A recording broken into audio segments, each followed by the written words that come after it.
Peggy 18. Across the centuries, assassins and Templars wage a hidden war.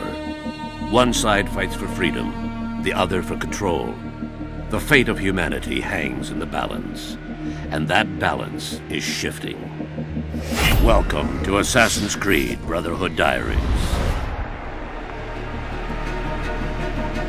Assassin's Creed is about a grand battle between Templars and Assassins that is hidden behind the scenes of history.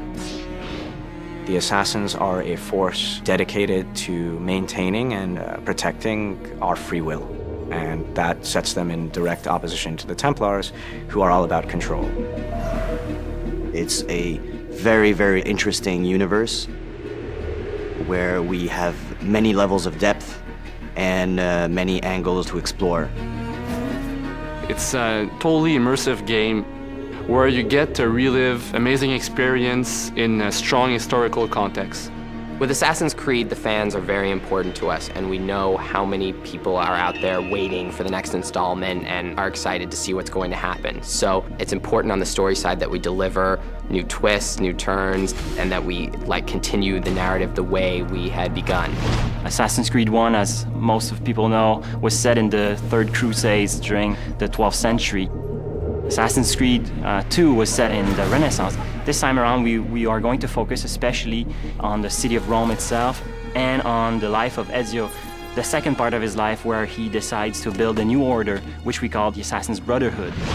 So Ezio is initially just a young guy who finds himself forced into this world that he never knew existed. He's then exposed to this war between Templars and Assassins, and then struggles and fights to find his place in things. And it just so happens to be sort of at the side of the Assassins. Assassin's Creed Brotherhood is a little bit like a new season of a great TV show. Assassin's Creed Brotherhood starts off at exactly the moment that Assassin's Creed 2 ended. So, when we made Assassin's Creed 2, we understood that Ezio's story was more epic than anything we could tell with one game. And this time around, what we wanted to give the players is the fantasy of being leader of an assassin order. And it made sense for us to put the player in that position and have that extra responsibility of not only teaching them, but also recruiting them and molding the next generation of assassins. The player will be able to recruit new assassins, train them, and eventually send them on different types of missions. You will see many familiar faces in Assassin's Creed Brotherhood. Lots of characters that you knew before in Assassin's Creed 2 will return, but not necessarily the way you expect. Now, Ezio is much older, he's wiser, and he's about to become a leader of the Assassin Order, and he'll need to prove that he truly can lead. But things aren't going to go as planned. Next on the Brotherhood Diaries.